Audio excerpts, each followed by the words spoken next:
اور السلام علیکم حضور. وعلیکم السلام. جیسے کہ آپ کے علم میں ہے کچھ عرب ممالک نے اسرائیل کو تسلیم کر لیا ہے، اچھا تو میرا سوال ہے کہ آپ کی نظر میں اس کے جو افیکٹس ہوں گے دنیا اور خصوصاً اسلامک کنٹریز کے لیے، یہ پازیٹیو یا نیگیٹو ہوں گے؟ سوال یہ ہے کہ جب نہیں کیا تھا آپ نے تسلیم تو اس وقت کون سا کمال کر لیا تھا؟ ٹھیک ہے. اور تسلیم کرنے کے بعد کون سا، جب نہیں تسلیم کیا تھا تب بھی اس کے زیر اثر انڈائریکٹلی اس کے زیر اثر آپ کام کرتے تھے. ٹھیک ہے، امریکہ کے تھرو. اور اب کر لیا ہے تو براہ راست بھی اور امریکہ کے تھرو بھی کام کر لیں گے. اس لیے دوسری بات ہے کہ اس سے بہت پہلے مصر نے تسلیم تو پہلے کیا ہوا تھا کافی سالوں سے. ٹھیک ہے، آج عرب کا شوق شروع ہوا ہے تو مصر بھی تو عرب ملکوں میں شامل ہوتا ہے نا، تو اس نے تسلیم کیا ہوا تھا بہت سال پہلے. ترکی بھی بہت بڑا مسلمان ملک ہے، ترکی نے تسلیم کیا ہوا تھا. بلکہ ایک خبر کے مطابق تو ایران نے بھی کیا ہوا تھا. جب ٹریول تو صرف پاکستانی نہیں کر سکتے نا، پاکستانی زیادہ ریجڈ ہیں. اس کے علاوہ جو فلسطین ہے اس کا بھی آنا جانا ان کے ساتھ ہے. اس کا مطلب فلسطین اور اسرائیل اکٹھے ہیں، ان کے بارڈر کھلے ہیں، آپس میں آتے جاتے رہتے ہیں. اسرائیل میں کئی لاکھ جو ہیں وہ مسلمان عرب آباد ہیں وہاں، اور وہاں کی پارلیمنٹ میں بھی ہیں. وہاں کے لوگ دوسرے الزام تو لگاتے ہیں کہ احمدیوں پہ کہ احمدی فوج میں شامل ہیں. احمدی تو فوج میں کوئی نہیں شامل، ہاں شاید دوسرے عرب مسلمان شامل ہوں ہیں. تو پہلے سے ہی آلریڈی پہلے بغیر علم کے ہو رہا تھا کام، اب ذرا علم میں آ گیا. باقی لوگوں نے دیکھ لیا کہ اس کا فائدہ کوئی نہیں نہ تسلیم کرنے کا، تو تسلیم کر لو. لیکن یہ بات ہے کہ اسرائیل اگر ظلم کرے گا تو اس کے ظلم کے بدلے میں اس سے زمین چھینی جائے گی. یہ اللہ تعالیٰ نے قرآن شریف میں لکھا ہے، 2 دفعہ واقعہ ہو چکا ہے، تیسری دفعہ نہیں ہوگا. اور لیکن چھینی کسی جنگ سے نہیں جائے گی.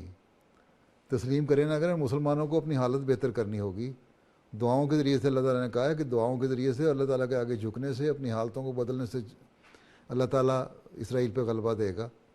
اور وہ کسی جنگ کے ذریعے سے نہیں اب ہوگا. اب مسلمان اگر اپنی حالتیں بدل لیں، اپنے آپ کو ٹھیک کر لیں، اللہ تعالیٰ سے تعلق پیدا کر لیں، تو وہ چاہے اسرائیل کو تسلیم کریں نہ کریں ان کا اوپر غلبہ آ جاتا ہے. اگر اسرائیل برائیاں اسی طرح بڑھتا رہا تو اللہ تعالیٰ خود ہی سامان پیدا کرے گا کہ وہ تباہ ہو جائے. مسلمانوں نے کیا کر لینا اس کو تسلیم کرنے نہ تسلیم کرنے سے؟ یہ تو ایک سیاسی ایشوز ہیں. ہاں احمدیوں کا کام ہے اگر آپ دعا کے ذریعے سے، کیونکہ احمدی ہی ہے جو اگر حقیقی احمدی بن کے انقلاب لانا چاہتا ہے تو دعا کرے. تو اگر اسرائیل کے ظلم ہے تو ظلموں کو ختم کرنے کے لیے اللہ تعالیٰ یا ان کو عقل دے گا، ظلم ختم کریں گے، یا ان کے اوپر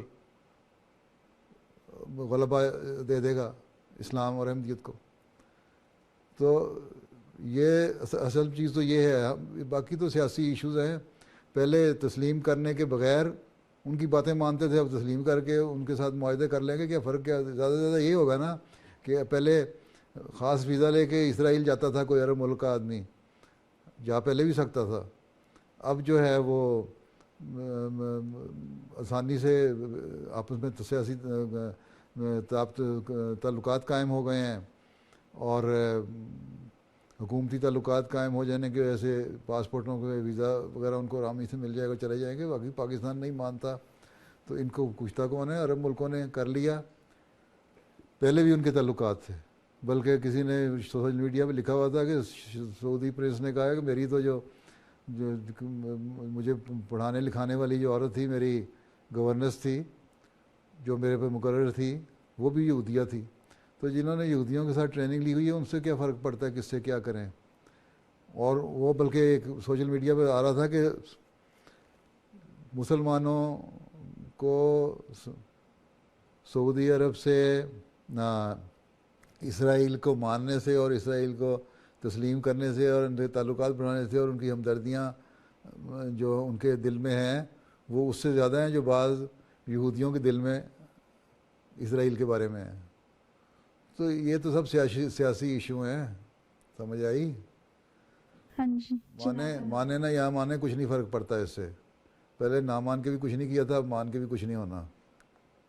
ٹھیک ہے، ہاں جی جو ہونا ہے وہ دعا سے ہونا ہے، اور دعا احمدیت ہی اگر سچے طور پہ دعا کرے یا مسلمان اپنی اصلاح کر لیں اور حقیقت میں انصاف پسند ہو جائیں، اسلام پہ چلنے والے ہو جائیں، پھر اب اسلام پہ جب چلنے والے ہوں گے تو آن وسلم کی بات ماننے والے ہوں گے، اور جب آن حضرت صلی اللہ علیہ وسلم کی بات ماننے والے ہوں گے تو ان کے لیے اور کوئی رستہ اور نہیں سوائے اس کے کہ ہم یہ تو قبول کر لیں، اور پھر ہی وہ غلبہ ہے۔